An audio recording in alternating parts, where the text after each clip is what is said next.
Assalamualaikum warahmatullahi wabarakatuh. Halo teman-teman semua, perkenalkan saya Silvi Nurfitriani, mahasiswa program sarjana Administrasi Pendidikan di Universitas Pendidikan Indonesia. Pada kesempatan kali ini, saya akan meresensi sebuah buku yang berjudul Islam, Kepemimpinan Perempuan dan Seksualitas, karya Nengdara Afia.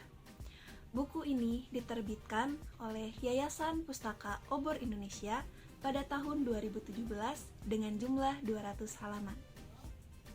Pada buku ini terdapat 3 bahasan pokok. Yang pertama, membahas tentang Islam dan kepemimpinan perempuan. Yang kedua, membahas tentang Islam dan seksualitas perempuan. Dan yang terakhir, membahas tentang Islam, perempuan, dan juga negara.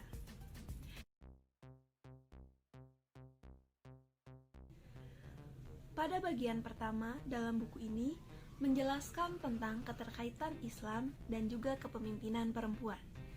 Islam tidak memandang manusia atau tidak membeda-bedakan manusia baik dari segi kelas sosial, jenis kelamin, dan juga ras. Islam hanya membedakan manusia berdasarkan ketakwaan dan juga keimanan, serta amalan yang diperbuat selama hidupnya. Walaupun di dalam Islam tidak membanding-bandingkan manusia berdasarkan jenis kelamin, namun dalam kepemimpinan Islam masih sangat jarang pemimpin yang dipegang oleh perempuan.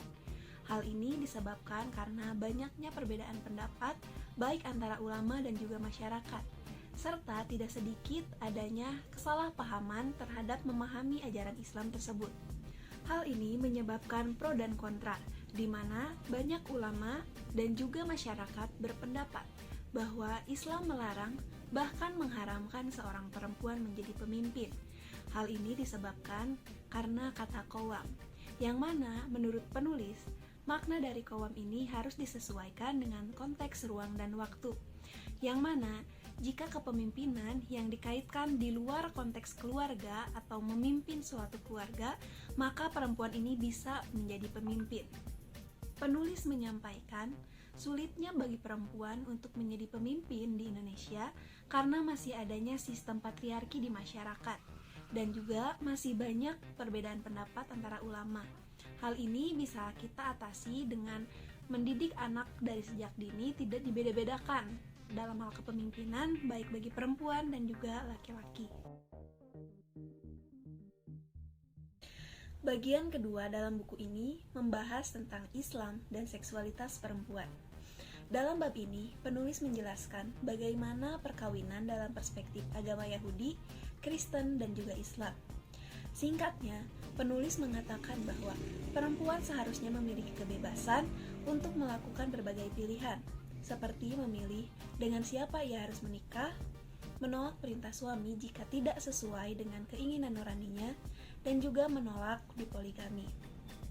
Penulis berharap bahwa perempuan memiliki jiwa kepemimpinan dan mampu memimpin dirinya sendiri. Dalam bab ini juga menjelaskan bahwa pada era reformasi, jilbab dipolitisasi untuk kepentingan politik demi meraih suara untuk mendapatkan jabatan baik bupati, gubernur, ataupun anggota DPR.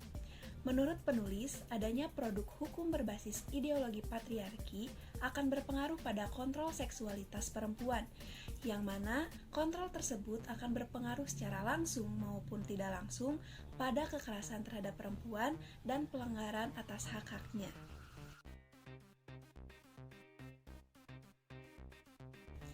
Pada bab terakhir, dengan tema perempuan, Islam, dan juga negara, penulis mencoba mengkaitkan antara feminisme dan juga Islam, di mana feminisme dalam Islam berdasarkan sumber-sumber utama ajaran Islam, yaitu Al-Quran, hadis, dan juga seperangkat hukum Islam lainnya.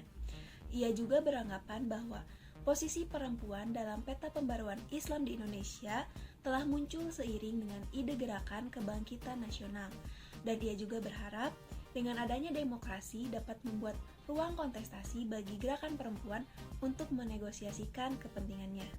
Selanjutnya, ia juga menjelaskan bahwa segala aturan yang termuat dalam konstitusi dan implementasi di lapangan masih menemukan kesenjangan, sehingga kekerasan marginalisasi terhadap perempuan saat ini masih terjadi.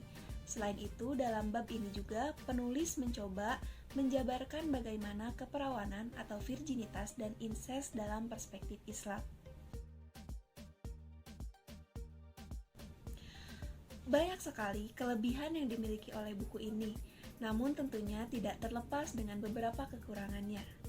Menurut pendapat pribadi, buku ini sangat menarik untuk dibaca karena di dalamnya berisi pengalaman-pengalaman penulis yang dituangkan ke dalam buku, dan juga memberikan pemikiran yang dilihat dari berbagai sudut pandang sehingga membuktikan bahwa Islam itu multidimensional. Namun, pembahasan dalam buku ini akan dirasa tabu untuk orang-orang yang kurang mengikuti permasalahan seperti perempuan dan juga Islam atau Islam dan juga emansipasi. Sekian resensi buku dengan judul Islam, Kepemimpinan Perempuan dan Seksualitas karya Nengdara Afia. Kurang dan lebihnya mohon maaf.